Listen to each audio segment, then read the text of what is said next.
I'm not gonna lie. Oh, could be Wayne! I think I got my swagger back. Oh! I love it, baby! Them orange britches. Something about them orange britches. Tennessee wins! Spotted by Tennessee, Jawan Jennings. Jennings makes the catch. Ball hit high in the air into right field. Going back is Sayre. And Tennessee can say hello, win column. A grand slam in the bottom of the ninth. You can't draw it up any better. We just won a basketball game, and we're very happy right now. I made up my mind. I don't expect to ever look back. I'm going to stay at the University of Tennessee.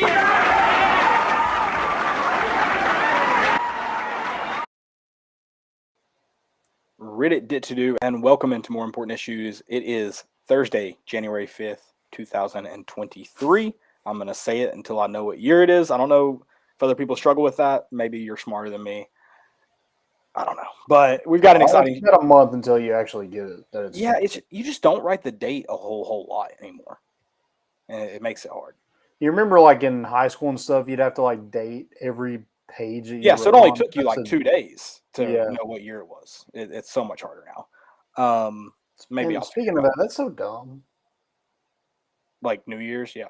No, Doesn't matter. You used to have to date everything. Yeah, pretty much every form that I fill out is either online or the date is auto-filled for me because I printed it out from online. Yeah. It's the 21st century. Get with it. Get with it, people. Anyways, where was I at? Oh, we're still talking Orange Bowl. We're still excited. I almost tweeted out the picture. I don't remember who it is. I'll have to find it. I may do it tomorrow. It's someone walking off the field with one of the big hats on, and he's just tossing an orange in the air. And it's just like, that's my mood all the time, just oranged out with big hats on. That's Okay, me. yeah. That's who I am. You have a big hat? I don't wear hats, so sure. I have a big head. Okay. So I guess, I have big hats. We'll You know talk what they some more. say about people with big hats. Huge heads. And huge brains. And probably I would think big eyes, comparatively speaking. Okay. Maybe a Big nose, big ears. I do have big ears. Freaking car doors. maybe like a big neck too, because like you got to hold it up. It's not You got that a big. thick neck. It's not that big. This shirt bothers me because it like naturally stretches out. Like you see how the collar, like it's just from wearing it. Yeah, I see don't that- understand. That taco meat's trying to come out, man. Yeah, I don't understand it. And then like when I wash it, put it back on, it's good, fits right. 2 hours later, it looks like I've been like chewing on it or something. I love when you put your arms a certain way, just a little bit just pokes out the top. There he goes. Yeah. Right there, yeah. Anyways, transfer portal news too. We've got guys returning, guys leaving, everything in the middle. So that's big. We'll talk some basketball. What a win last night! Oh my gosh! And this one was not written down. But we're going to talk about it just real quick. Tennessee baseball preseason ranked perfect game. Is that who did it? Yep. I didn't have this perfect game, number 2 in the nation. Yep. And I also want to mention we've got some exciting guests, speaking of all baseball, coming up. And then also our good friends. I'm about to talk about Underdog Collectibles. Maui Huna signing autographs January 14th, $9. That's a deal. You'll get an autograph. It'd be a first round draft pick, so yeah, go get it while you can. Absolutely. We talk about NIL and getting guys to the University of Tennessee and loving their time here. Support Maui Huna. Get that autograph from him. That's awesome. And then also support Underdog Collectibles. Underdog is Knoxville's best sports collectibles store. They have a wide selection of UT cards, autographs, and memorabilia. Whether you're looking for a Peyton Manning autographed helmet, the most recent Topps baseball card release, you'll find it at Underdog. Shop is owned by UT graduates, and it proudly supports UT sports by hosting NIL events throughout the year. That Maui Huna is one of many that they'll continue to host. So make sure you follow them on Instagram, Twitter as well, and any other social media they have. Stop by the University Commons Shopping Center next to Publix and Domino's to check them out. Open 6 days a week with live YouTube shows 3 nights per week. And remember, always bet on the Underdog. Guys, go check out Underdog Collectibles. Good friends of ours. We appreciate them supporting this show. They are awesome and look forward to doing some more fun stuff like that Christian Moore and Chase Dolander interview we got to do live there. So we're excited to be working with them. Make sure you go check them out. My favorite part about like the vault, like any store down there, is it's nice to go to on game days. Like the Maui Ahuna autograph session, that's perfect because it's the day of the Kentucky game. People pouring into campus. That's a great thing to I go didn't know that. take the kids to do that before. Like that. Absolutely. And also Chris Lofton's jersey retirement. I'm saying this, and I'll probably have the wrong date. I better. That sounds right. I mean, you had me believing it. So yeah, I shouldn't have stopped. Yes, that is correct. Okay. And that is they don't have tip off for that game yet on my calendar. I don't have it on my calendar yet. But yeah, so that can be an exciting day right there. Go check them out. What'd you say? I'm sorry. Kentucky's at noon. Oh, it is noon? Okay. Yeah. Cool. Even better. You can roll right in there and then cut on over to Thompson Bowling Arena. That's perfect. Quick and easy. Absolutely. All right, let's talk Orange Bowl. Let's do it, man. I rewatched the game today. Did you? Yeah, and I'm so glad I did because like on first watch, I was like, man, the defense like played really well, but like, dude, watch it again. There's something to it. There's a certain science. I mean, they play like an NFL type defense. The way that they're giving up yards, but the way our offense is ran, they're going to give up yards. Yeah, it's a byproduct of it for sure. But the whole point of a NFL defense in this era is to make stops when you need to, force field goals, force punts, get turnovers, sacks, negative plays. And that's all Tennessee did all night was get after Cade Klubnik, make him feel your presence early and often. You know, we talk about setting the tone. Aaron Beasley set the tone from the second play. Yeah, Aaron Beasley's just – I cannot say enough about his growth. It's just been incredible. I mean, he's finally a linebacker. Yeah, that's – instead of just like an athlete that's you don't know where to put him. So, hey, try linebacker and see if that works. He's actually playing like an SEC linebacker right now, and like he's only going to get better because like he's only played this position for 2 years now. Yeah, and I don't think it's unfair. I don't think anybody disagree that it's very, very fair to say. I mean, he was a liability when he was on the field last year. Absolutely. Yeah. And this year he's been the opposite of that, been the anchor for the most part, especially in the Clemson game. I mean, that playmaker all over the field. And to get him back next year is huge just because you saw him also step into that leadership role. I mean, yeah, obviously you want the player that's playing as good a football as him back, but to get it, that defense does need a leader desperately. We still don't really know what happened South Carolina week, but we'll never know. Yeah, and even without the rumors, if you get 63 points hung on you, and that, I mean, you just played like you've never played all year, I think you can chalk that up to leadership no matter what happened. I think that can be a byproduct of leadership, period, in a story. And another byproduct of leadership is giving up 63. And then what do you do after, your next two games? You give up 14 points. Yeah, absolutely. And I do want to give a shout out to, he hadn't taken me up on the offer. I will legitimately pay $8 a month. RGW with a fire tweet. I saw it today. I don't know when he sent it. Mentioned Cade Klubnik's new NIL deal with Todd. Clean his jersey. I mean, his jersey. If you stood Joe Milton and him side by side, you would have thought Hendon Hooker played in the game. Yeah, I mean, you would have thought Cade Klubnik went to war. Yeah. He looked like Tim Tebow in that Florida State game. I don't remember what year that was, when I guess they didn't let the paint dry. Yeah, and he had red everywhere. Yeah, that's what Cade Klubnik looked like. And I mean that too. Just if you see a quarterback that looks like that after the game, he probably lost. Yeah, you don't win a lot of those games. No. So on rewatch, what do you think about the offense? Like, is it, because I mean the stats, that's what is kind of hard. I was like, man, the offense played really good. Very impressed with them. I know they weren't. Maybe it's also Clemson's good defense, so don't be too unfair when I say this. But when you go look at the stats, it is underwhelming to what happened.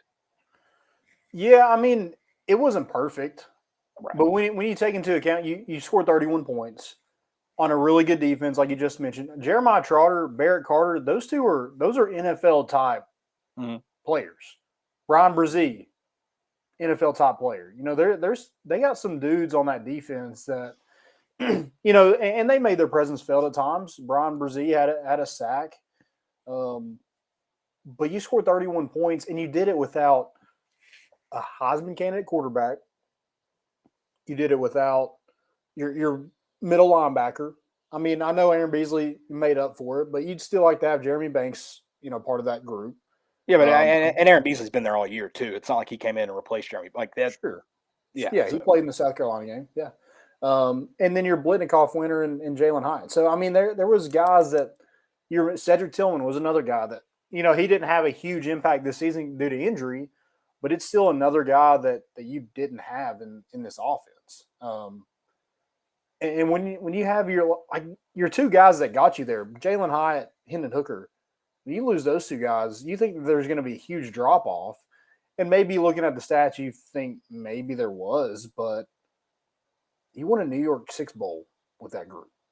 Yeah. Oh, yeah. I mean, and what a way to cap off this season. I saw a lot of people talking about like the off seasons used to be like the most fun part. Now it's fun, but it's nowhere near as much fun as the season. And I still can't get over what happened. I call me a doubter. I think I said 10 maybe was the ceiling.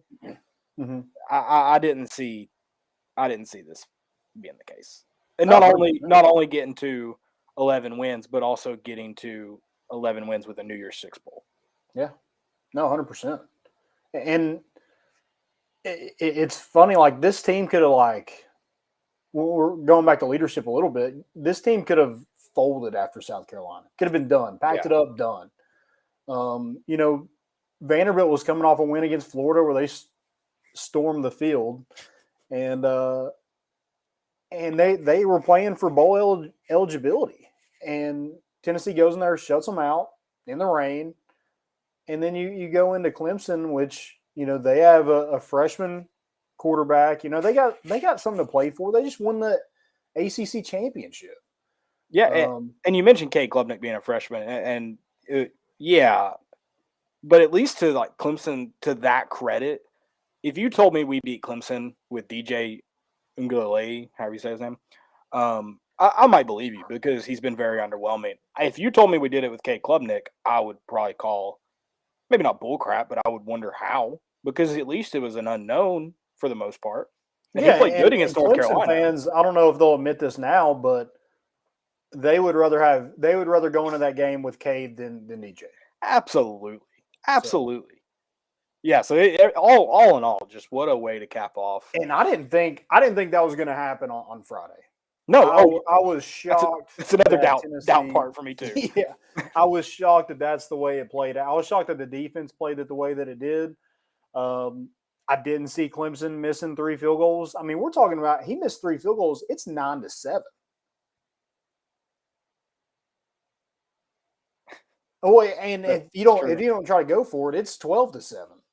Yeah, that's true. So I mean, Clemson, Tennessee got stops, and 2 of those were 50-yarders. So I mean, you can't really bank on your kicker making a whole lot of those. So, you know, Clemson kind of played into Tennessee's hands. You know, if you're giving up a field goal, if you have Hendon Hooker and Jalen Hyatt, you're feeling good about your next drive on offense. Yeah. I think that's how this defense is built. But the other night, it just worked out where, hey, we're going to force him into a long field goal, make him make it, because they're not getting in the end zone. Yeah. They couldn't. They couldn't score. And that's the best part of it all is they couldn't score. And I think Clemson kind of abandoned the run a little bit. I know Will Shipley didn't have a fantastic day, but he was your bright spot on offense. It wasn't anything Cade Klubnik was throwing down the field. Yeah. And the only reason why they got that far down the field was because you had these officials not knowing what pass interference is. And one of them, by the way, I will say I can understand. I think it was the second one. Like, I can see how you get to that point. I think there was a lot of contact there. He never tries to turn his head. So, like, I can understand how it gets there. The first one was egregious. No contact. His hands weren't up. He was just running with his guy. Yeah. There is contact after the ball arrives, but the ball's arrived. Yeah, and I know that whole thing, you got to look for the ball. You don't have to look for the ball if you're not touching the guy. Well, I think there is it a rule in college? It used to be, I think, in the NFL that you couldn't go hands up and not look at the ball. Like if you defend the pass, you have to turn and look, correct? Yeah, it's called there's this thing called face guarding, but guarding. I don't think The first one it is a penalty. Oh, it isn't? The first one he didn't. The first one he was just I don't know who it was. I don't think he knew the ball was thrown. Yeah. And doesn't touch. It was egregious. It was egregious. Well, and there was one where the receiver fully extends his arm. Yeah. And they called pass interference on us. If a wide receiver, that's the first thing you're taught in wide receiver 101 or 101 in college. You just short arm it. That's how you get them off. You go separation. They're going to let you play. Penalty every single time. And it was, we had like 100 yards of penalties. I mean, we didn't have a great, it was pretty, I know Jalen McCullough's, that one saved a touchdown. So, hey, that's something you're taught to. If you get beat, tackle them. That was a good, yeah, that was worth it. That's a good one. In soccer, we call that a tactical foul. Yeah. But giving up 14 points when you have 100 yards worth of penalties, and most of those are on pass interference calls, and that secondary has issues. And it showed up again the other night, but you made enough plays. Wesley Walker had a pick. Tamarian McDonald had a pick. Danico Slaughter head hunting like he always does. Danico Slaughter is a starter next year. I don't care where. He's a starter somewhere. You're gonna get I don't know how right now you're gonna get burnt. Like you're gonna be so mad about that. Like you're gonna be so irritated. So I'm just gonna warn you. He's gotta be one of your 11 somewhere. You would think so, but like I said, you're gonna come back to that and be real upset. Who else? Like I said, I agree. So would you say the same thing? Yeah, but right as we know now. Yeah, no, I agree. I don't care where he might want to play safety. I don't care. You're a corner. Find him on the field. Yeah, you're a corner or a nickel. That is where your position is. You're too physical. I think that's something that we talked about the other day. Was Tennessee really missed Alontae Taylor and his physicality? Danico Slaughter is that big physical corner. Yeah, and that's something the NFL is turning to now. It's not your typical, skinny 5'11". Can run, a 4.3 40. It's your big physical corners that can help out in run support. Yeah, absolutely. And go blitz off the edge. Yeah, and I mean that too. Just it helps. We talk about trying to balance out defensive line and helping your guys get to the ball. Being able to be strong at the line of scrimmage is massive, and that's part of Tennessee's problem. And I don't know if it was the guys aren't strong enough most of the year. When you play 6 yards off the ball, first off, you don't have a chance to touch them. Yeah, and that release is too easy. So you need big physical guys for that reason too. Yeah. I just think he's got to be one of them. So you still have issues in the secondary. Yeah, and then that's going to take some time to shore up. You just kind of hope to mitigate the damage next year. I don't know if you can fix it. I mean, here's the thing. I don't know if it can get much worse in the secondary. I think that group's got to be better. With another year, you got some help coming in. Hopefully you're hitting a guy in the transfer portal in the secondary somewhere. But yeah, it's got to be better. Mm-hmm. Yeah, absolutely. You mentioned Clemson abandoning the run. I mean, it just early on, it didn't seem like it was. So you went back and watched it. I've not rewatched it. You thought they were moving the ball well running it. It wasn't well, but I feel like they got away. Like they would get pass happy on first and second down, and then you're not completing those, so you're in 3rd and long. Yeah, okay, that makes sense. I don't think. I mean, Will Shipley had to earn everything he got the other night. I don't think they utilized him enough in the passing game. But yeah, I just think that they probably in the second half, especially, they were down, but still, I feel like that was their best way to move the football was running it. Right. But Tennessee did a good job of taking that away too. He didn't. Again, he had to earn everything. He didn't get over 100 yards. Yeah, and I thought he ran the ball well in the second half. I just thought too late. Like it was getting to a point where they weren't able to move in big chunks on the ground, and they had to, and that helped Tennessee as well, and helped make Clemson get away from. Because I just think he was your best playmaker on offense, and even though he got the ball like 20-something times, I just feel like it wasn't enough. Right. Yeah, I mean, obviously wasn't enough. You got whooped. You got spanked, Dabo, and now you got. I do like the trolling of sending him burgers and stuff, but I'm also like, if you want to send $100 worth of Omaha burgers to me, like that would also be cool. So I think I'm just gonna start talking trash about Tennessee fans and seeing what I can get. There you go. Yeah, undefeated. I mean that. Why would you do Omaha? Why not like some like crappy brand? Yeah, why don't you go to the Bilo when they're doing the meat out of the truck and just ship that to them? Yeah. Yeah, some like those frozen patties. That are how do we get this? How do we get the state guys those trucks? I know they have them in South Carolina. How do we get those guys to go to Clemson's training facility and sell out of there one day? Yeah, that was a way better bowl gift than whatever Dabo Swinney got. I'm sure. Do coaches get bowl gifts? They get everything. Yeah. Dabo originally said when players started getting bowl gifts, he wouldn't coach anymore. Then they got bowl gifts. Then he said NIL. Well, now it turns out it's God's NIL. God, him and Shane Beamer are a lot alike. I think Shane Beamer is at least himself. I'm not saying he's likable as himself, but I think he is himself. I think Dabo Swinney is the biggest fraud on planet Earth. I will say this about Dabo Swinney. He has won something. Shane Beamer acts like that, and he hasn't won jack. Yeah, sorry, not a fraud coach, just a fraud human being. I think the stuff that comes out of his mouth is like should be the coming next day. Out of he doesn't his believe it. Yeah, he doesn't believe it when he's saying it. Yeah, he's an absurd human being. He belongs in. He's Joel Osteen. I mean, that's the greatest comparison of all time. It is because that's who he is. 100% who he is.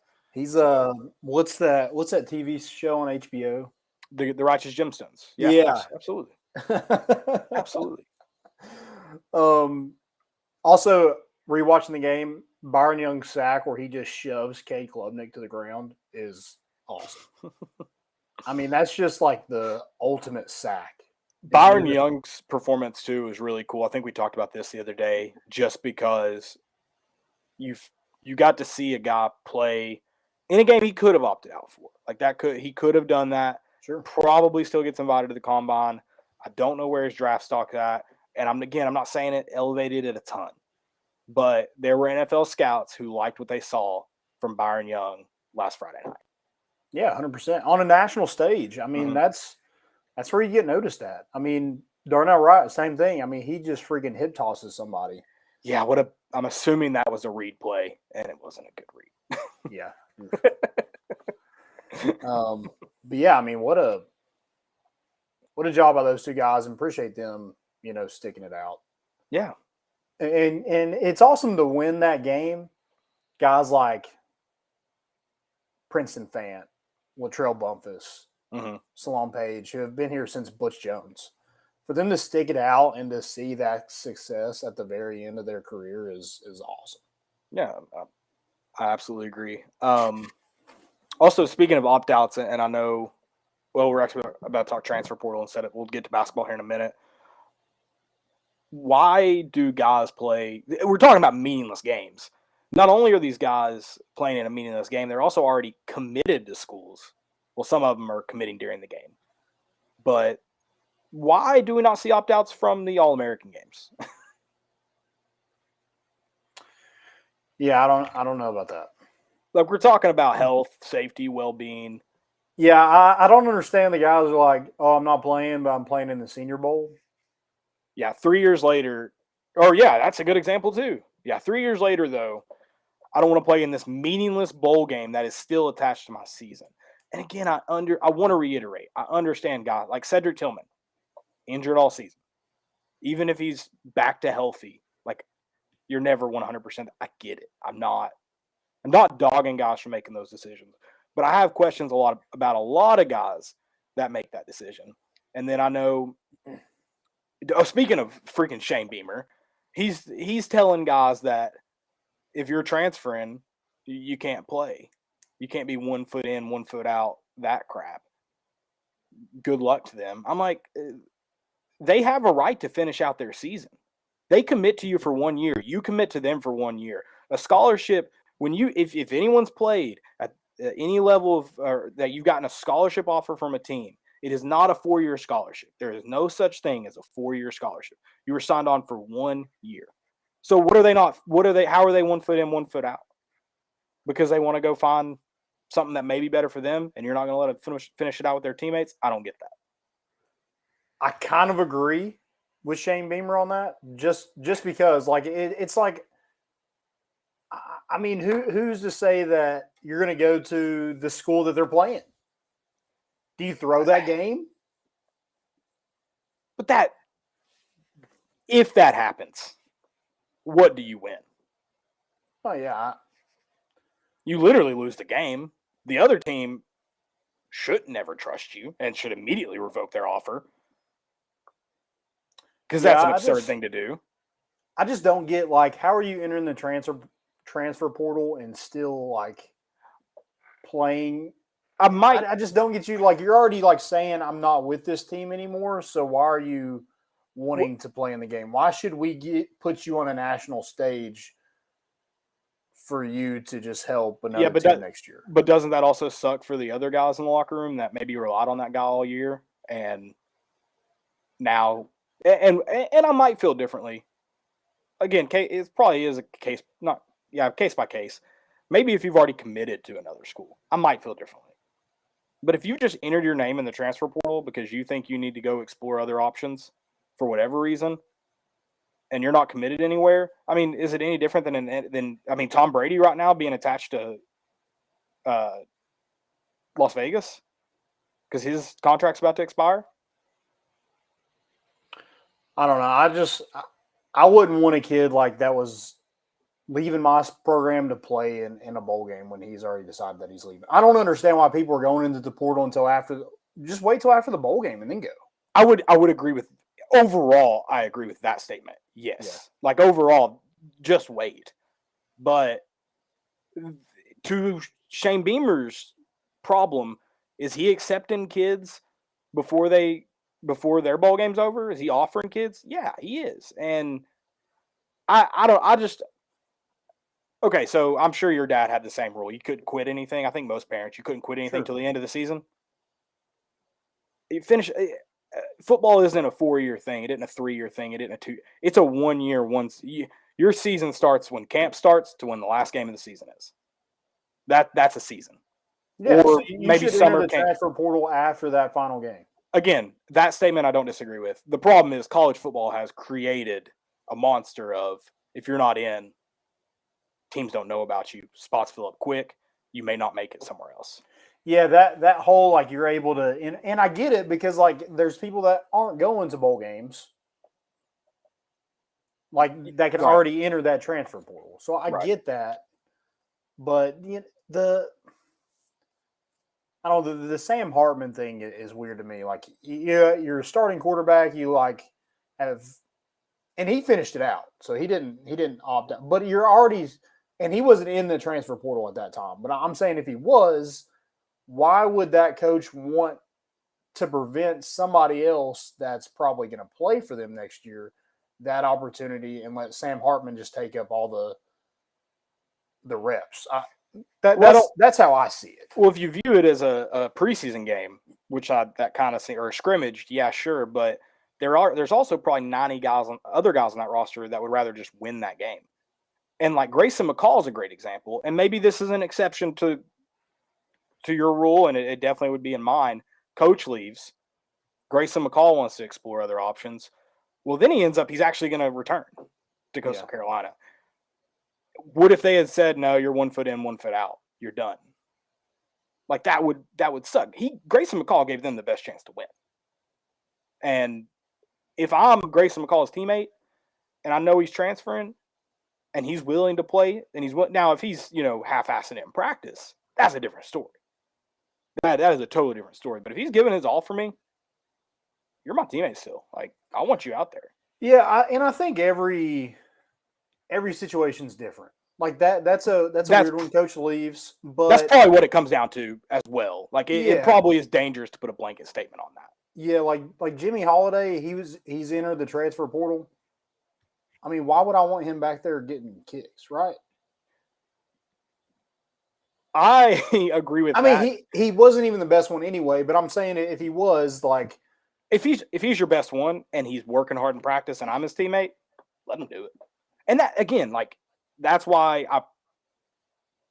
I would probably, if I'm the head coach, I would afford you the opportunity. If you're giving me minimal effort, then we're going to have a conversation and you're probably not going to play in that game.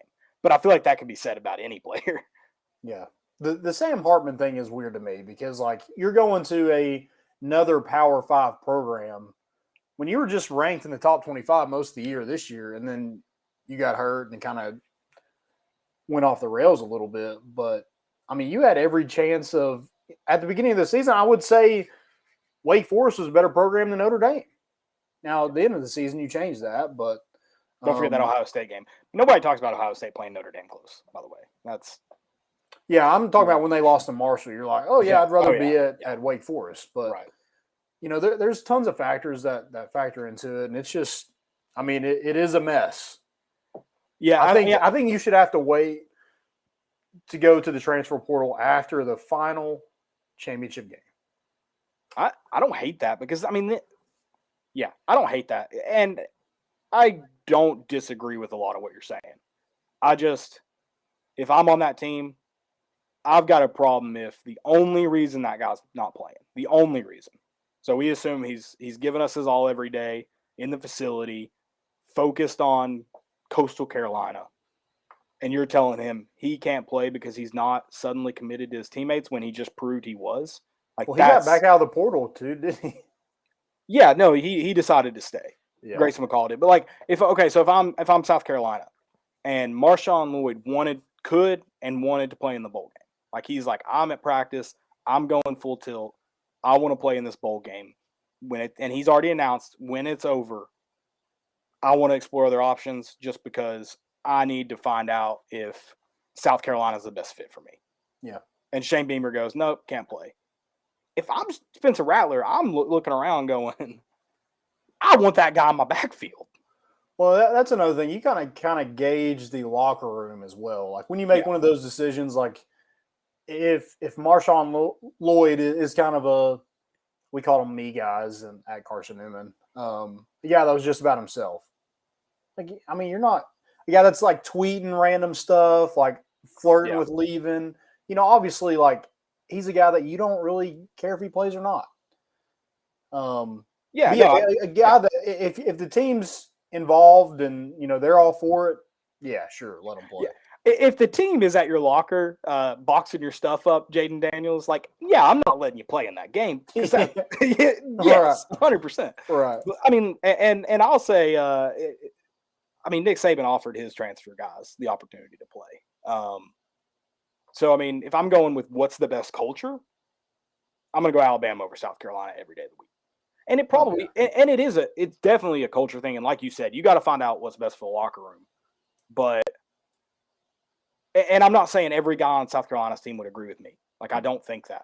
But I think there are probably some guys that would agree with me and are thinking we're not all of a sudden, we're picking and choosing who's 1 foot in, 1 foot out just because he is willing and wants to go try to find something new. Or, I mean, God forbid, you know, someone's parents sick and they want to transfer back to California.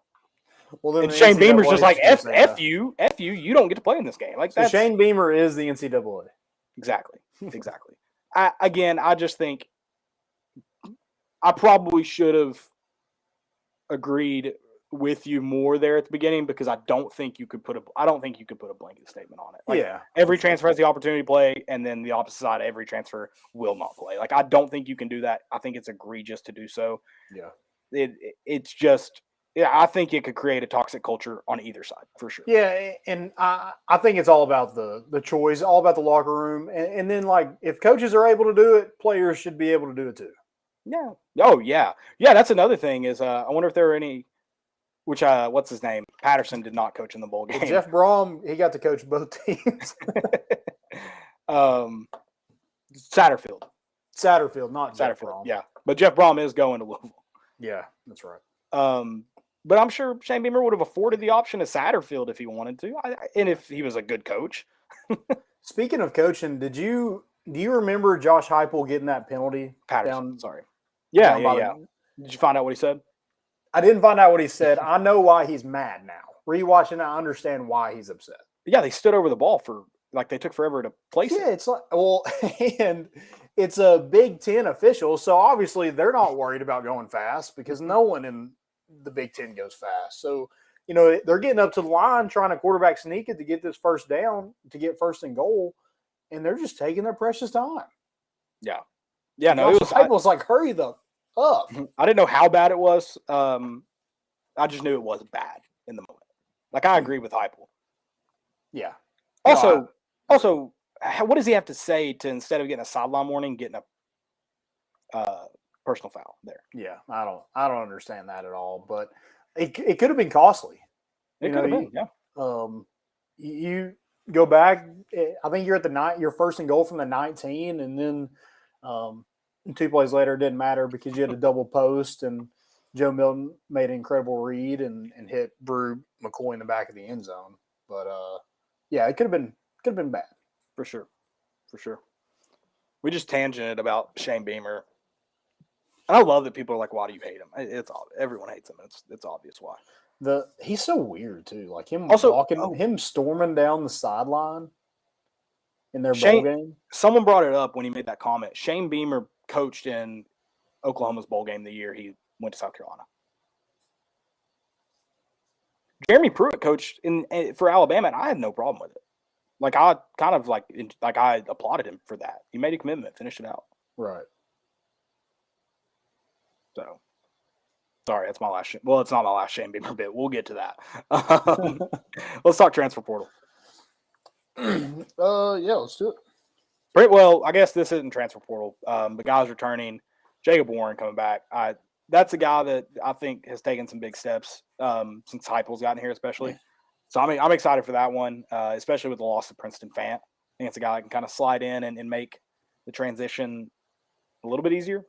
So that's a big recruit for Heupel, I think. Yeah, a guy he's a veteran.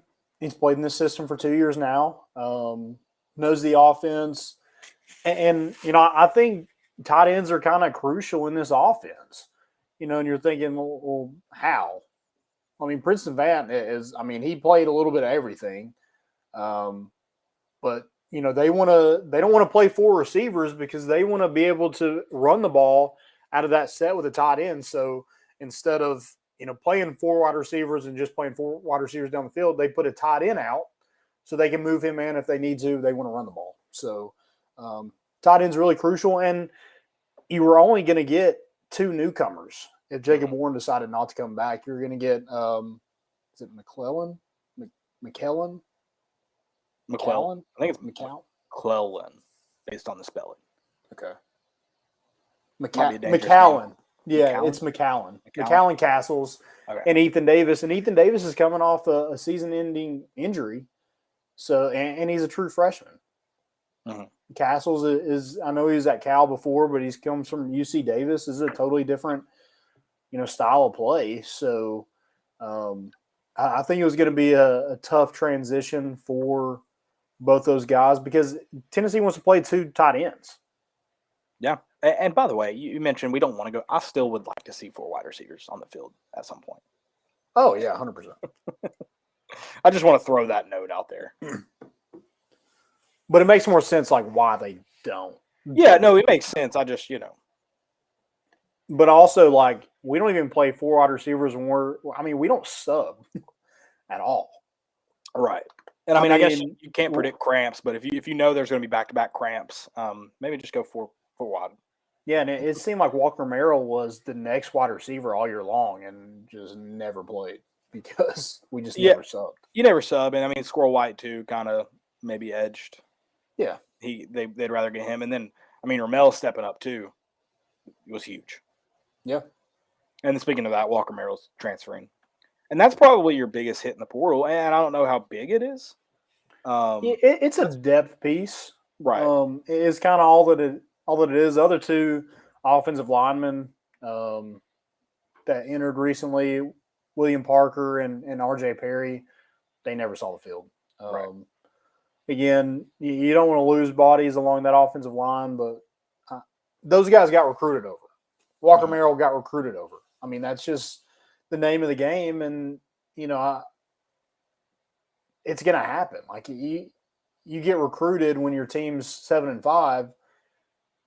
This team won 11 games. That recruiting class is only going to get better. More talented players want to come to Tennessee a lot more than they did when you're, below 500. So you get recruited over it. It happens. Transfer portal's another. You're always going to get recruited over. Yeah, always. I mean that's part of it. I mean that's at any level too. I mean you look at the NFL, you're getting drafted over or scouted over. Or, it's just part of it. And I thought Walker Merrill, when given the opportunity, I thought he looked good in a few moments this year when he got to play. So that one does stink, but it's probably your biggest one. I don't think it's huge. So yeah, and that's I feel like he loved it here. He's an in-state kid, so he seemed to really enjoy the moment and loved his teammates. It was just he wasn't playing, and I can respect that.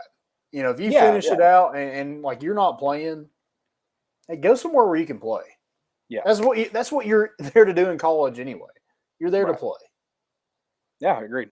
And I would have been frustrated if a guy like that, like you said, he seemed to just care and love it. If he had announced he was transferring before the end of the season, or before the bowl game, in that window that everyone does, I wouldn't have minded him. A guy like that, assuming he is 100% in practice, having an opportunity to play in the bowl game, which he didn't, by the way. So maybe Josh Heupel knew something we didn't by then and told him. Or that was another kind of nail in the coffin there. It's like he's not, you're missing Jalen Hyatt, you're missing Cedric Tillman. I'm still not playing. You're right. So definitely could have been that as well. There's also a rumor of Jalen Wright going into the. Yeah, I've got that. We got some questions too, and we've got one here about that. And most of it's cryptic. This actually mentioned it. Jalen Wright has blacked out Tennessee on his Twitter, starting to smell like smoke. He's not in the portal yet. But what do we know? What do we think? I mean, you don't know right now. No one, obviously, if someone knew, that it would be news. So yeah, I mean, I think John Bryce said Walker Merrill was going in the portal the day before he did. Right. So yeah, nothing like that with Jalen Wright. That one would just be head scratching to me. I just don't know where you go that you're. I mean, this kid was 125 yards away from 1,000 yards this season. Yeah, it'd definitely be that one would be weird. And he gets there if he doesn't have the case of the fumbles. Right. And I've seen some people throw out like maybe NIL related, getting more money, blah, blah, blah. Maybe. That one, though, like there are NIL opportunities at Tennessee. Like maybe you're not getting enough right now, but they are out there. Well, and like you got to be marketable as well. Oh yeah, I mean that's part of it, and that's I'm what not I mean saying he's not or that he is. I'm just saying like if you're big on NIL, like you got to do something to like put your name out there. You can't just be like, oh, I'm gonna go play football. I don't post anything on social media, and then expect somebody to want you to speak for, like be the face of their business. Like that's just not how it works. Yeah, that and along to, if again, we don't know what happened with South Carolina. If you're upset because the quarterback is making all the money in the room, you're just not cut out for football. Yeah, they're the most paid. Like it's just part of it. Or they're some of the highest paid. They're always going to be. So, especially a Heisman level one or an MVP level one, they're going to be the highest paid guys on your roster. If you can't live with that, I'm sorry. Like it's just not I mean, it's got to be. It's got That's to not be a Jalen NIL. Wright shot. That's not a Jalen Wright shot because I don't know what the Yeah. situation is. That's a shot to anybody who's going, I mean, it's not just Hendon Hooker. Why is he getting all the money? Why is he getting all the NIL deals? That's just part of it. Yeah. I mean, did he want more touches? I'm just confused. Like, it's got to be NIL because, like, again, the guy could have had 1,000 yards and he just had fumble issues. Yeah. You know, the reason he didn't play in the fourth quarter against Clemson is because they wanted to hold on to the football. Yeah. I think it's also definitely worth mentioning the tweets could have meant nothing. Oh, yeah, 100%. My God. Is it the Jonathan Kongbo? Well, tweets? to be fair to that, the Kongbo one was like he was going to quit. He was done. And then Butch Jones got him back. Probably the worst decision in Butch Jones' career, which is saying something. But yeah, the Kongbo back? Yeah, what did he do? Well, that was the worst decision he made? That was just a shot at Kong. It was an unnecessary shot. Okay. It was just a shot. Wow. I didn't mean it. It was just, yeah. But if a guy like that tells me he's quit, probably saying, no, don't go. We miss you. We'll miss you. Mm-hmm. That kind of deal. But yeah, it could absolutely mean nothing. It could be a guy who's maybe not the most mature, sending out stuff that maybe he'll regret. Like, it could be that too.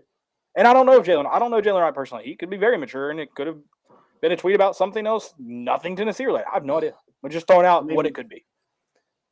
I hope this isn't the way that it works, but maybe it is a wake-up call to, hey, Spire, I need some money. I mean, listen, if I'm a college athlete right now, I'm walking into my coach's office, my admin office, the collective's office, and I'm trying to find out how I can make money. I mean, so I don't fault him at all for that. Well, and especially if you got a school telling you you're worth this much money, yeah, that's what you're worth. Yeah. So, I mean, again, this is what it is. This is how it's done now. Yeah, I don't have a problem with it at all. I'll say that. No, I don't either. But please don't leave over it because there is money here. But I don't have a problem with it. Trying to get it. I mean, you're going to be a junior next year. You have a shot to. You know, I think he should be Tennessee's number one back. I think he was Tennessee's best back this season. He just had a little bit of fumble problems. He gets that cleaned up next year. I think he has over 1,000 yards, and I don't think it's even close. Probably so. And another reason I love this bowl game is because you kind of got to see what Tennessee is going to be next year, and I'm feeling pretty dang good about what's to come next year. Yeah, I'm feeling a little too good, and I think Tennessee's schedule is still tough, like it always is. So yeah, but I'm feeling good.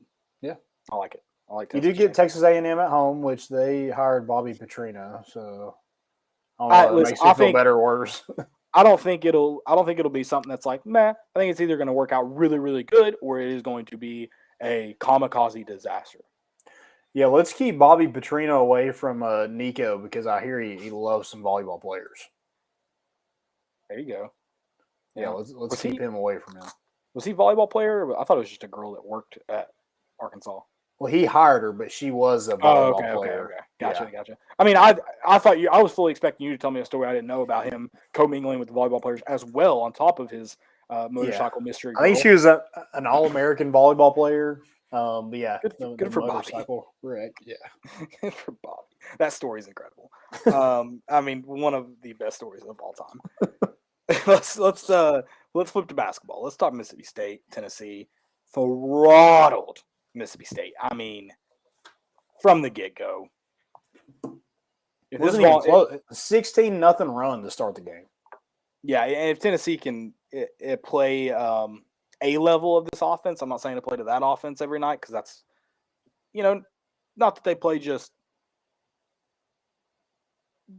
not that it was just an all-world showing, but it was incredible. So to ask for that night in, night out would be tough. But a level of that, this team's going to be very, very good because that defense looked like it always has this year. Yeah. Yeah, I mean, defense is going to travel, so I'm not worried about the defense.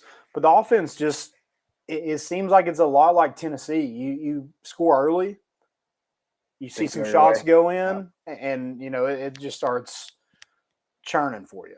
Mm-hmm. I think Santi, his first couple went in. I think he was 3 for 3 from 3 to start the game. And then everything, it just seems like it gives everybody more confidence. And the defense only helps that. We're up 16-0. What's the pressure of me throwing up this jump shot? There's none. Right. Besides Jordan James, I think that was another big boost for Tennessee to have him come back. And he's not coming back. He hadn't played in 5 games. I mean, I wasn't saying I was 100% confident, but it was December when people were speculating that. Yeah, when I heard he fully warmed up against Ole Miss, I was like, okay, he's probably. Well, it's just like at some point, guys, this season doesn't end until March. Yeah, it's December. Yeah, we I'm one cool game with, in conference play. let him have some fresh legs come March. Yeah, but chill out. We'll worry about it when it's time to worry about it. But yeah, Zakai Ziegler did out rebound Kumwa and Urosh in that game. By the way, dang. Yeah, he had a double. He combined, by the way. Urosh and Kumwa combined. He out rebounded them. Now he did play more minutes than them. No, that doesn't matter. No. Almost. No, not almost combined, but did play more minutes than them. But still beat them combined. But if we're gonna rag on Urosh and Olivier, we got to say they both went 5 for 5 from the field. No. I was very impressed with Kumaw's play. I mean, he was just hot shooting. Yeah. That's it. I still think Urosh continues to have games where he plays really big, and that's where we're really good. I think it also helps alleviate maybe some pressure that you have Toby Awaka and Jonas Adu just being monsters when they're in the game. Yeah, I think all 4 of those guys were combined 15 for 17 from the floor, combined for 31 points. So you're getting that kind of output, and you're not going to get that every night. But I'm saying if you're efficient like that, I think Tennessee's got to be feeling good what they have in the post. Yeah, I mean, like when this offense can score at all three levels the way that it did last night against. Let's not. I mean, Mississippi State isn't some slouch on defense. They're the number 6 defense in the country, and Tennessee just throttled them for 87. Yeah, absolutely. And Stevenson got his too on the offensive end. I mean, he got 15. Mississippi, what it boils down, I mean, I think the main thing that boils down is Tennessee started off hot, and it's just hard to play catch up with that team. Yeah, I mean, when you're down 16, you feel like you're down 35. Especially 6 minutes into the game. Yeah, 100%. I mean, with the way we play defense, it's going to be hard to beat Tennessee if you can't score 70 points. And then but if Tennessee is able to score more than 70 points, then you got another battle there. I mean, Tennessee looked like a national title contender last night. Yeah, and I do want to give a shout out. They mentioned him on the broadcast as he came in. Colin Coyne with 2 blocks. I mean, it just never stopped. The defense never stopped. Yeah, I think Mike Wilson pointed out in the post game that Zakai only has 3. So he's coming for him. And he only played a minute and a half. Zakai has 3 blocks on the year? Yeah. Does he have more blocks than Urosh? God. I hope not. Is it close? It's going to be close. I'm sorry. I'm trying to pull this up right now. He has 4 blocks on the year. This is not. I feel like it sounds like we're ragging on. These are just fun stats with more board issues. It's nothing else. Yeah. Because I'm a Urosh stan. I think he's helped Tennessee this year. So don't take that the wrong way, please. It was really good to see Julian Phillips kind of get back to himself. Getting after the basketball. He was close to a double-double, I think 11 points, 7 rebounds. He had 5 guys in double figures. And, I think he's one of those, take out Josiah. If Josiah's not playing, Zakai and Santi are your offense. Tennessee has to have a third option at some point, and I think that guy has to be Julian Phillips. And he was that and then some the other night. and I think where he just really helps Tennessee, and this is like, I don't know how you need it from Julian Phillips, because I don't know how you get Jemiah Mashack on the court often. I know he played 17 minutes last night, but a lot of that was when the game was well in hand. Mm-hmm. They are just both the best at getting to the hole strong in terms of guys on the wing. I don't know if it's length and just elusiveness, but they're your best ones. And so with Jemiah, again, nothing against Jemiah Mashack. He's played well for other guys played well for Tennessee this year. Big game against USC. Is that right? Was that USC in that, or was it the game before? Julian Phillips had the big game against Julian USC. Phillips was USC. Mashack had a big game where he looked really good when in his minutes, very valuable minutes in that tournament. Was it at Kansas? Maybe it was Kansas. Who we play before USC?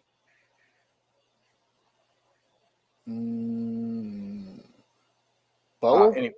Maybe it was Butler. But anyways, I digress. They're just, for whatever reason. So Julian Phillips has got to do it. And that's a lot to ask from a freshman, especially getting into conference play where it's night in, night out. But you just need it on this team because you don't have it. But he's already showed it, and that's been the frustrating part is like you have that game against USC where you look like one of the best players in the country, and then you just kind of disappear a little bit. I don't know if, just that freshman wall or confidence or what it was, but, whatever it is, he seemed to have found it against Mississippi State, and hopefully that continues because I think that just helps Tennessee tremendously. And he should only get better as the year goes on. Like this offense, should only get better. And you mentioned it too. It's not a question of if he can do it. It's a question of he can do it night in, night out. That's the question. And it was also good to see Tyreek Key have some shots go in. I know he didn't have a ton of scoring, but yeah, that first game that we watched against Gonzaga, we're like, holy crap, this guy's our best player. Yeah, and I hope, like you mentioned, that third guy. I mean, it would be nice for Tennessee to have three guys on the wing that are really tough to defend. And then credit to Kumar, man. He's made some big shots from outside too. So if you got three guys and then Kumar dangerous on the wing like that. I love to see this team run, man. We're so athletic. You're mentioning Kumar and like Adu and Awaka. Those guys can get up and down the floor. I love when we're in transition. And I don't feel like we get to do it enough. We definitely don't. And it is frustrating. For us to have that great of a defense, we don't get a ton of turnovers and get out and run. Right. Which we are just really good at rebounding too. So that's where sometimes it's hard because we scrap for a lot of rebounds, which I love. And it is frustrating when it's guys like Adu who should be able to go up and get the ball. But he also at least just plays really physical. If he's not the first guy to the ball, he'll move guys out of the way and get there. But that also ties up a lot of balls. It's hard to get out and run. But yeah, I'd love to see Tennessee do it more. Yeah, because that alley to Josiah, that was it was awesome. Bring the house down. The steal looked very easy. I don't know if that's a discredit to Mississippi State or a credit to Josiah. It just looked so easy. And it was after that nice pass. I think it was to Phillips, wasn't it? Zakai goes under and dishes it to Phillips on the left side. Yeah. The block. Yeah. So back-to-back really nice plays from Zakai. Yeah, they look good. Shot 69% from the field. It's pretty good. Nice. I said see your nice tweet. Yeah.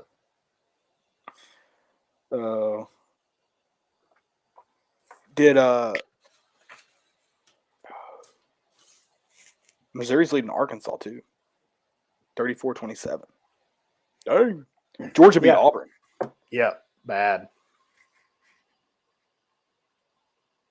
Dang. Might be a really tough year in the SEC. I mean, not that any year is, but yeah, I mean the two best teams right now are Tennessee and Alabama. Yeah, I mean Arkansas is just banged up right now too, aren't they? Yeah, that's injuries. Yeah. And Kentucky and LSU both looked pretty solid last night. Kentucky did try to give it away at the end. LSU wouldn't take it though, but they both looked really good last night. I don't know if that was or not last. What's today? Yeah, okay, yeah. So Tuesday night. I don't know if that was a product of just not great team. I thought they looked good though. It was a fun game to watch. Mm-hmm. I watched, I guess, the second half of it because Tennessee was on, but yeah. No, definitely going to be a fun year in the SEC. And Tennessee gets to play at South Carolina. Shane Beamer. They get to go play them on Saturday. And we're talking about getting confidence offensively. I mean, there's where you can boost some confidence because they are the worst team in the SEC. They're terrible. Yeah, I firmly believe that. That was an ugly performance at the Coliseum. Yeah. Is that the Coliseum? Is that what it's called? Yeah. Gymnasium. Gymnasium? Yeah.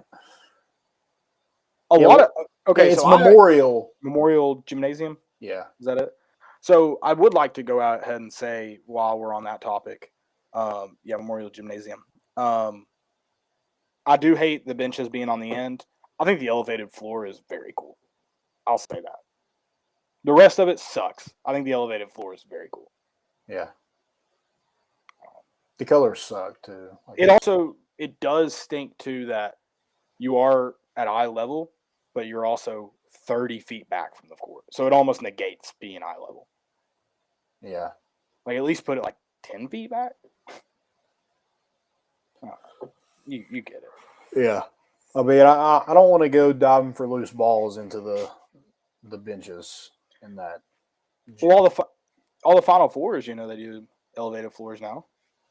Oh, yeah, that's true. Yeah, Louisville got a really nice shot of Kevin Ware snapping his ankle. Everyone was at eye level of his ankle when that happened. Oh. Yeah. I think it was in front of the Louisville bench too, wasn't it? Yeah, I remember that. That was gruesome. Yeah.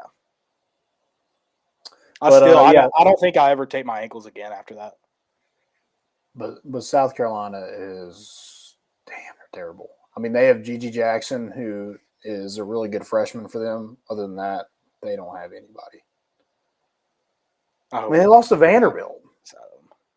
I know somebody told me, who was it? They're like, don't bet on that team. Vanderbilt or South Carolina? It was somebody else, and I looked at their schedule. I was like, well, they lost to Vanderbilt, so I'm definitely betting against them.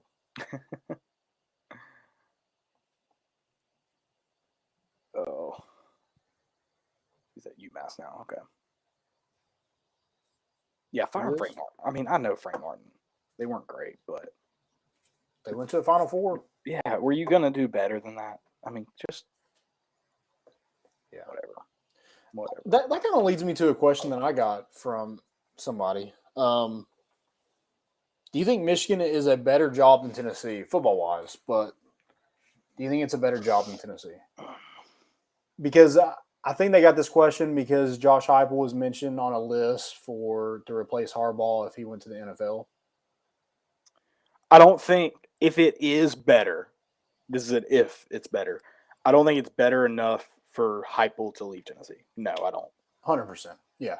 And I think there's definitely an argument to be made because you are in the Big Ten. You're one game that you have to win, not only just to appease your fan base, but also to get to the playoff, is Ohio State. Yeah, and the last 2 years, like you've met that goal, you've won the Big Ten, and you've been in the college football playoff, but still you haven't been anywhere close to a national championship. Yeah, I mean, you got the easy straw for the college football playoff, allegedly, in TCU, and you choked it away. Yeah, and I mean, I just don't know how easy it is to recruit, and I don't see them hanging around that much. They're currently 17th. Yeah, I'm just trying to Google this real quick. I was hoping I could find the last 10 years just all put together. If Tennessee's in the playoff back-to-back years, they're not 17th. No. So, no. Yeah, I have a hard time thinking that it's a way better job. It's not, I mean, this is Mike Farrell, so he already hates Tennessee fans because we get on to him about the Trey Smith gift basket comment that he made. But yeah, he was saying that Michigan is a way better job, and I just disagree. I just don't see it. Are you going off recent? Because yeah, I mean, Tennessee won 11 games. We went to the New York Six Bowl. I understand they're in the college football playoff. They lost in the semifinal. Tennessee won their New York Six Bowl. They won the Orange Bowl. So I think we're right around the same. And I think if Tennessee has that same schedule in the Big Ten, I feel like we're at least in the same position as Michigan. Yeah, I probably have a hard time putting together that Tennessee's a better job. I'd probably have a hard time getting to a definitive answer. I could definitely give you reasons that Tennessee's a better job, and then vice versa for Michigan. Yeah, it's 100% on the same tier. That cannot be disagreed. It's not a way better job is the moral of this argument. Yeah, it is on the same tier 100%. To say it's a way better job, you're an idiot, Mike Farrell. You're making me jump to stupidity. That's just stupid. Yep. It's the dumbest thing I've ever heard. If it was so good, why would Jim Harbaugh want to go to Carolina? No offense to Carolina, Landon. I'm sorry. I know they got some good draft picks available now, but totally come fair. on. Oh, we don't have any. That's the thing. I thought they freed up a ton of cap space with McCaffrey. That's what it was. Oh yeah. All right, let's get to questions. No, definitely not. Well, I mean, maybe. I mean, it's not like he played for Carolina. I don't even think people forgot he was on the roster. First question: what was your favorite win of the season? Can't be Alabama. That one's easy. It's got to be LSU. Man, I had so much fun. Yeah, I wonder too. I'm probably LSU. I wonder if it would be different for people who weren't there. Like, would they pick LSU? Would they pick Florida? Would they pick? I think just the way that Florida ended up finishing this, or Georgia, or LSU and Florida finished the season, I feel like that would make me pick LSU. Yeah. I mean, I think even if Georgia or Florida somehow finishes ahead of us, I'd probably still pick the LSU. Was so much fun. Yeah, because that's a game kind of like Clemson. I thought Tennessee would win that game at least, but I was very, very nervous for, and it was just kind of put away very quick. It's so much fun.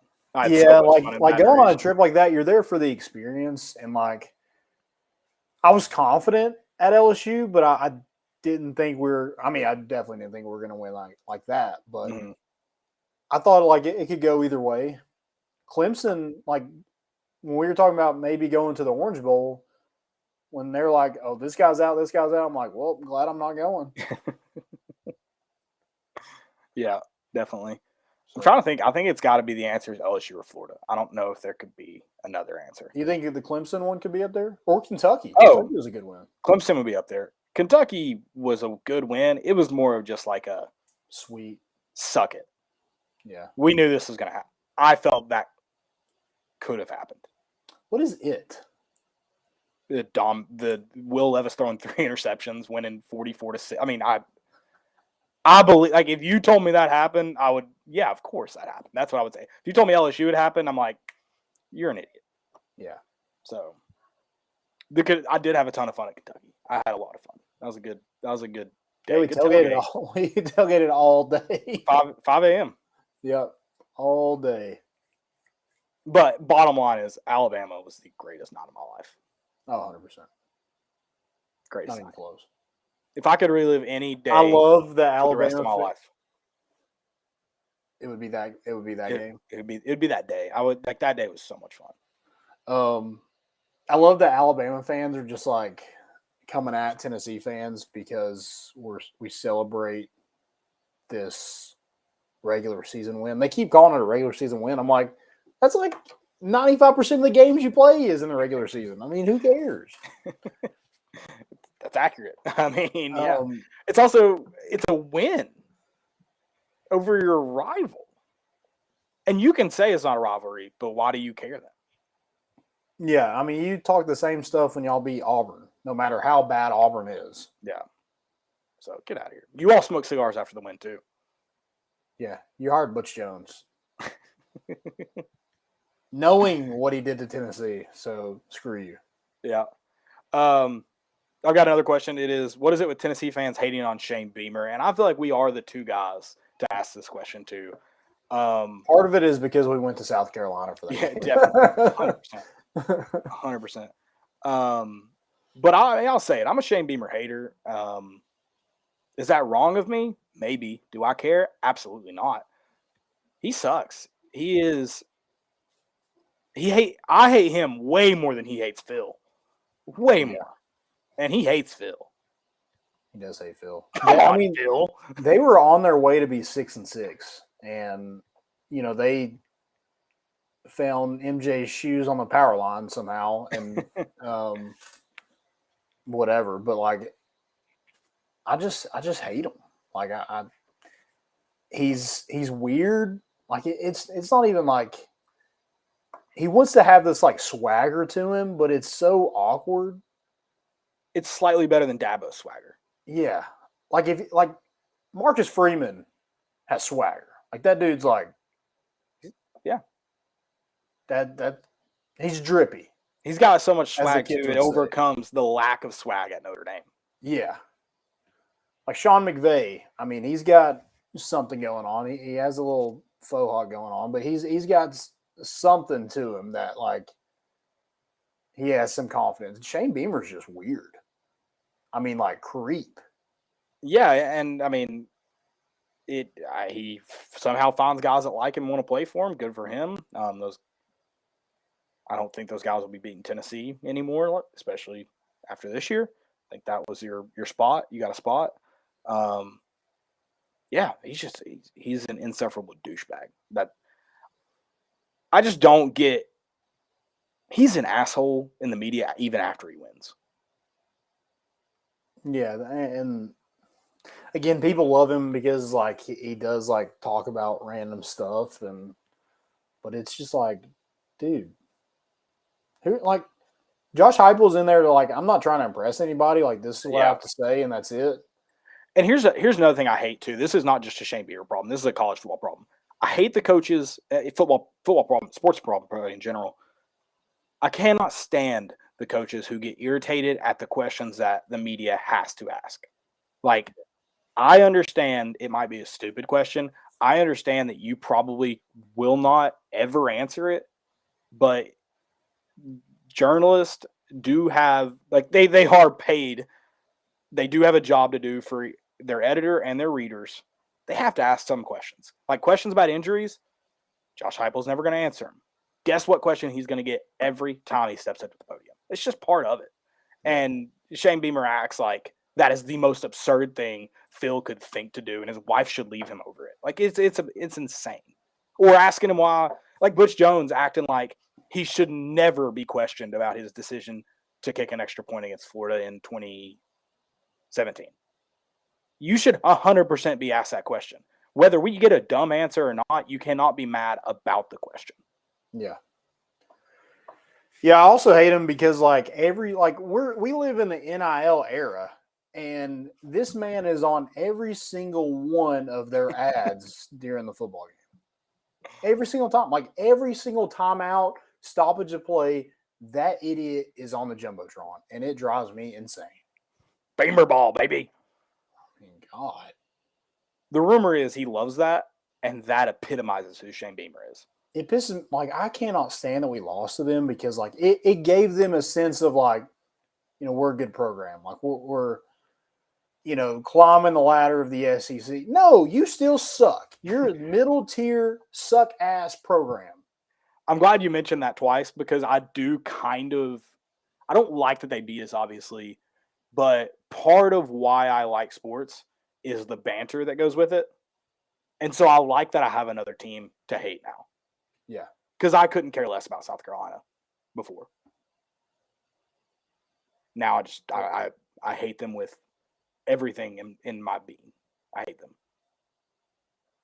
Yeah, it's next year is going to be like that game's circled. I hope so. God, coming to Knoxville. Yeah, I like that it's in Knoxville at least. Yeah, God, if they had won like that in Neyland, the place chicken. might have burned down. Yeah, that's true. Okay. I'll go ahead and ask this one real quick because I think we'll run through it. What's more likely in the next 3 years? Petrino is a Power 5 head coach or Jimbo gets fired? Most likely to happen first? Yeah. Oh, in the next 3 years. In the next Jimbo's getting fired. I think so too. I think it might be. The order of operations, the order of operations is Jimbo is fired and Petrino is hired at Texas A&M. That is how it works. Yeah, he is your interim, 100%. Yeah, I agree with that. I thought that one would be a fast one. We're going to get into segments, but first I do want to give one last shout out for this episode to Underdog Collectibles, guys. Make sure you go check them out. University Commons Way. Make sure you follow them on Twitter and Instagram so you can keep up with all the NIL signings there so you can support not only Underdog, but also the Tennessee athletes like Maui Ahuna, who is doing an autograph session on January 14th. Go get it. Then you can go over to Thompson Bowling Arena, enjoy a Petro, maybe a beer, maybe a Coke over ice, whatever you're into. Make sure you do that. Shout out to Underdog. Always bet on the Underdog. Love them. All right, let's get into stupidity.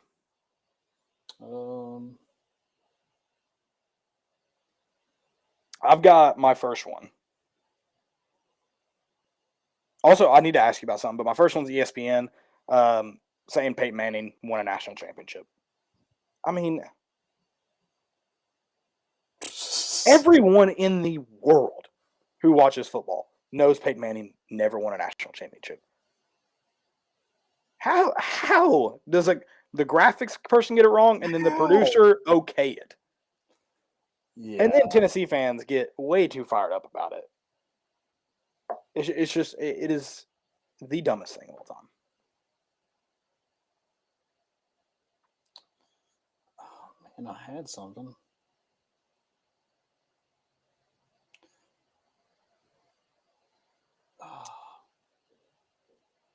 Oh, I did have the Mike Farrell thing of Michigan is just a way better job. This hasn't been talked about enough. And again, I love the banter of it. I love the move. And I'll even love more that it did slightly backfire on them. Did you see South Carolina fans paid for a banner that said "Enjoy your bowl game, Gamecocks"? Yeah, flying around the Orange Bowl. And while they were doing that, they were losing their bowl game. Again, I love the idea of it, but maybe you should wait to see your result before you do that one. Yeah, not great. That didn't work out too well in your favor. Who did they lose to again? Notre Dame. Oh, that's right. And they had a 2-touchdown lead at one point, I think. Right. My stupidity's got to be Skip Bayless. Read the room, brother. Yeah, and I don't think this is a super popular opinion. I mean, it's definitely been out there. I don't see anything egregiously wrong with the tweet. I think everyone was kind of thinking that in the sense of like, what does happen now? Like, this is unprecedented. This close to the playoffs, going to be hard. Don't tweet it, though. Yeah. Don't say it on your show. Like you said. If you have to issue an apology, you did something wrong. He did finally issue an apology? Yeah, that next show, Shannon Sharp doesn't go on the next show. Skip Bayless does it by himself and basically says, like, sorry. And then the next show, Shannon's on there and he's just like. He was an asshole to him. Who?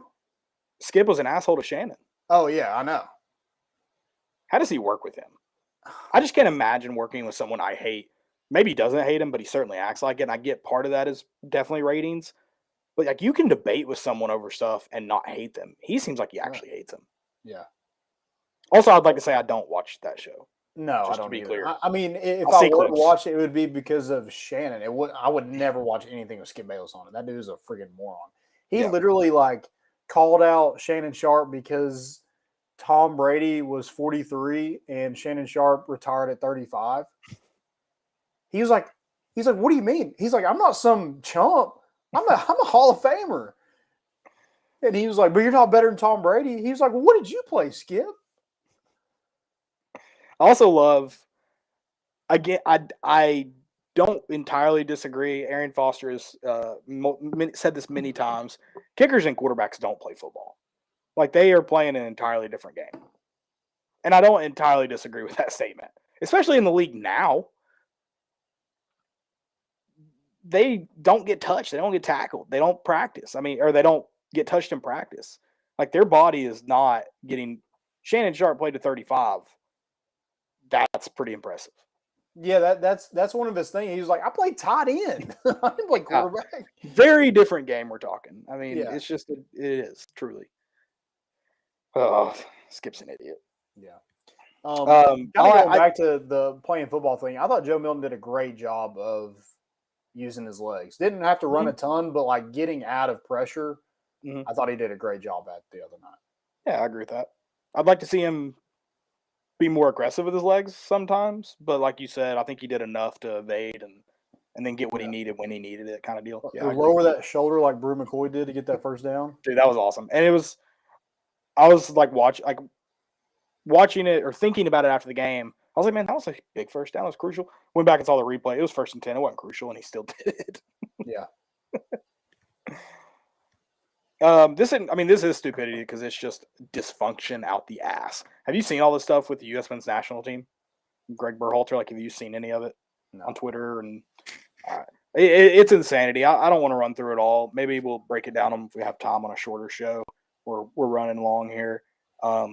It is somehow more dysfunctional than the University of Tennessee, which I still think this is maybe similar. I do think it was a father of a player that ratted out Jeremy Pruitt. I still believe that conspiracy. I wonder who it was. Do you know? I don't know. I have my theories. You think it was JG's dad? I think it's that one. I think it's possible. There, you got to mark it off the board. Yeah, no, I don't have a chalkboard with me. I'm in Knoxville tonight, just running all over East Tennessee. Yeah, I'll do it Sunday. I've got a board. We'll freshen up. Yeah. So I don't know. I also just like conspiracy theories, so maybe that's my problem. Ooh, I got another one. I got one more. Oh, stupid people. No tailgating at SoFi for the national championship. Thank you. I forgot about that one. I had that one. Yeah, it's so dumb. Never go to like that stadium. We should never they should never play another football game there ever. Yeah, it's very dumb. What? Everyone how are they going to enforce that? Yeah, walk around and make you pack your grill back up. Yeah, I guess we had to do it at that freaking lot that we used to go to. Sort of, yes. Yeah, we had to pack up before they actually open it. We could just go in there and set up. Yeah, it's really dumb. Insane. But whatever. Insane. Yeah, why? That's the one thing that makes sports great, at least college sports great, and you're just taking that away for what reason? Yeah, and I understand if you're saying no grills or stuff like that. Like, I get those rules. You're just going to tell people they can't put up chairs outside their car and eat and drink. Like, what are we doing? You can't drink. You can't drink because we're going to sell you our $18 beers in the game. It's insane. I wonder, who is that? A California rule? Surely it's not. Right. So is it just SoFi and whoever runs that? I really don't have a clue. If we're looking right outside of where I've been to SoFi Stadium before, right outside of it is a shithole. So you'd rather have people go hang out in those kind of areas and bring that into this? I just don't understand. Yeah. I don't know. It's like you said, it's just you shouldn't play college football games there. Yep. I don't know why we're doing that anyway. Just because it's new. Well, we played in Indianapolis last year. It doesn't bowl rotate for the final. So I kind of freshens up new stadiums, but it's definitely dumb. Yeah. All right, that's all I got for. All right, well, let's get out of here. We will see you guys on Sunday, I think. We'll work on it. We'll let you know, keep you updated. Other than that, Tennessee plays on Saturday. Yeah, check out Underdog. Tennessee plays on Saturday at South Carolina, worst team in the SEC. Guys, thanks again for listening. We're bringing the vote in, and we out.